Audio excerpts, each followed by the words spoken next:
Hi, everybody. Welcome to the Money Strong Money Monday podcast. My name is Bryan Foltice, and today we're going to talk about financial independence, what it means, and we're going to try to break it down so we can have more clarity on what this means because I see it often misused or misinterpreted. And that's what we're here for today. I want to say thank you very much for listening and watching today, and we'll jump right in. But before we do, just wanted to remind you once again that we are online with the YouTube channel, with TikTok, LinkedIn, and Meta underneath the Money Strong emblem. So please make sure you check us out. Use that in addition to the Money Strong College program, the full course that we have already set and laid out. I'm going to put a coupon code for 50% off for that course so you can get signed up and take you into your adulthood. Don't worry, everybody else, we have the professional program. This is a slight variation. There's some things that we don't use from the college program that we'll add onto the back end of this professional program that adds some more advanced steps. But a lot of the nuts and bolts are going to be very, very similar to the college program on how we prioritize getting out of debt, how we prioritize our savings goals, and using our financial plan in order to facilitate those numbers, help us prioritize where our money is going. After all, we're going to be working 40 or 50 hours a week. Don't you want to spend maybe 10 to 15 minutes better understanding where your money is going to go? I sure hope so. Please make sure you check out moneystrong.net to lean into that programming, and then also continue to see the podcast, listen to the podcast. All these support systems that we have in place are here for you in order to help you make better decisions.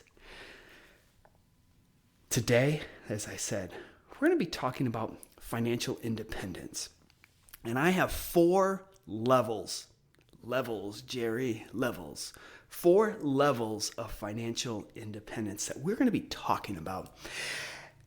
And the reason I'm talking about levels is because when I've heard other podcasts, I've heard other people talking about financial independent, not independent, I'm independent. Well, what do you mean by that? And there is no, from what I've been able to get out of any conversations I've heard or listened to, no clarity around this topic.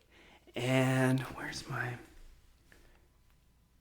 I've got the old Tony Robbins Life Force book, which is like this monster Bible of all different categories. And I was pleasantly surprised to see that his section on financial topics was very good, very comprehensive. And he took a stab at the financial independence hierarchy, some of the different levels. I haven't seen it. It's kind of just below my leg here.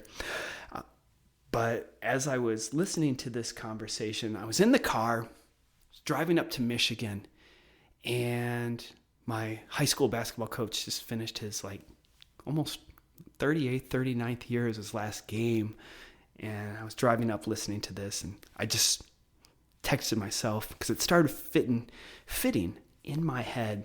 Maybe we could classify these as different. That's just how I think. That's how I've been trained to think.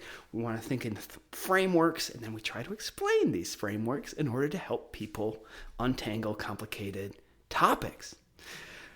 So this is what you're getting. I'm going to be talking about the text. So as you're listening to this, I would love you to think about, does that make sense, or where does it get blurry, and where could we improve upon, as this is the first draft of this framework.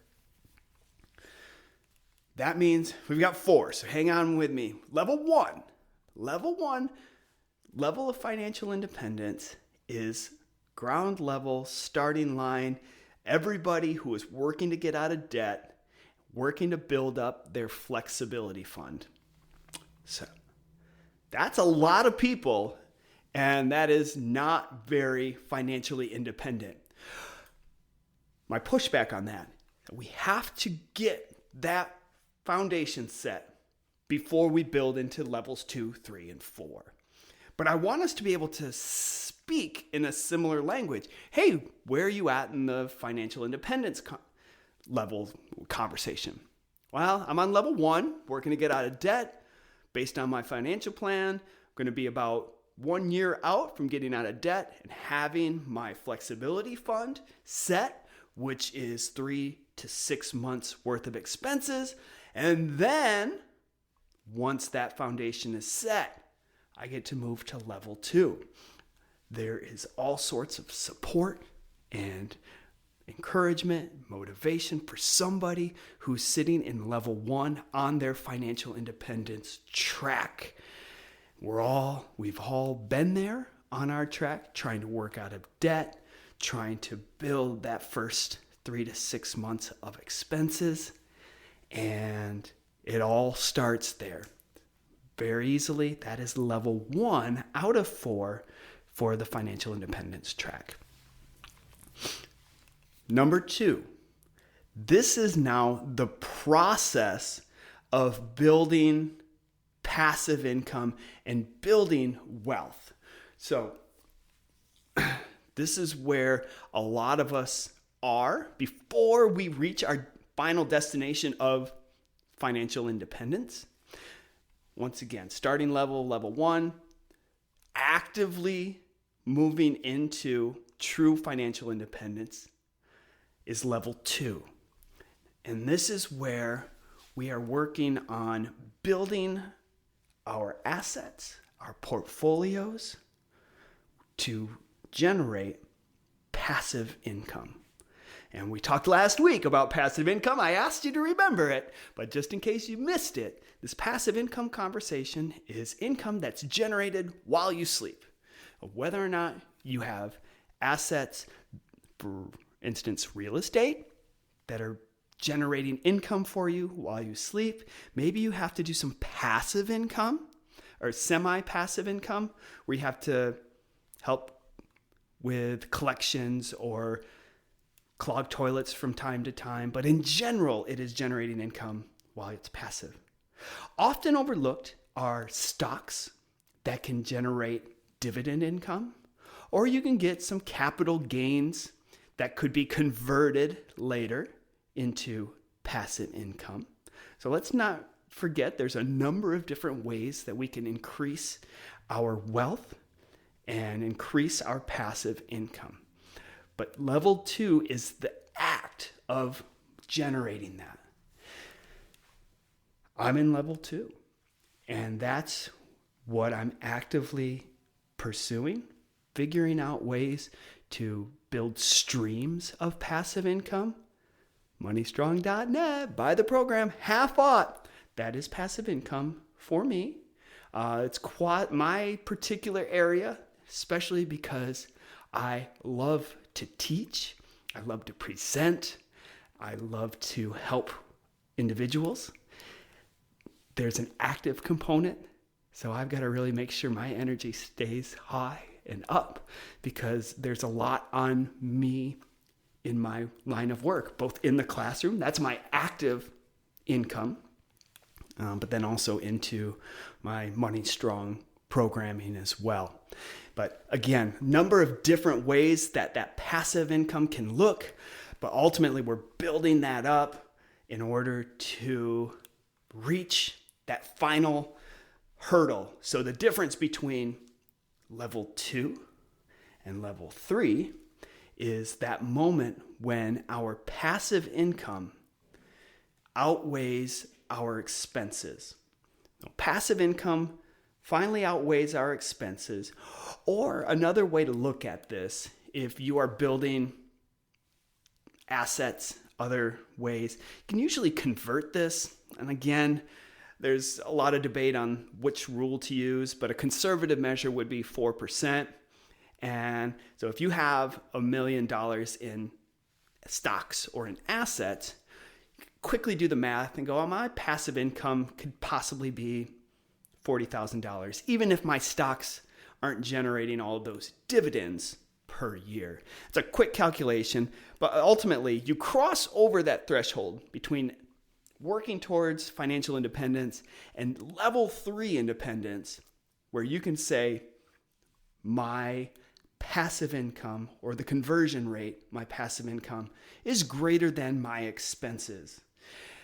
And the expenses have to be structured, whatever you've written out on your financial plan, whatever you're doing is level 3 kind of functionality, if you will. But then what you're doing in level 3 is now you are supercharged. If you continue to work. So you've got a couple of options here. You can supercharge your wealth. And by that, your passive income without lifting a finger is already outweighing your expenses. And your active income is essentially extra, that is just bolstering your wealth. And once again, we might have to revisit this because I feel like there's a certain time when you're in level 2 where you are fighting against the current in order to receive your passive income. And then you cross over a hump where all of a sudden that passive income is putting wind at your sails. So that current is now pushing you into level 3 way quicker. And once again, this is my first draft, but I'm already starting to think that there's a crossover point within level 2 where that passive income starts working in your favor, plus your active income. And now you're going to more quickly approach that level 3 where you get passive income outweighing your expenses. And when you get to the level 3, now we said you can supercharge your wealth, or suddenly you have the option to step back for your active job.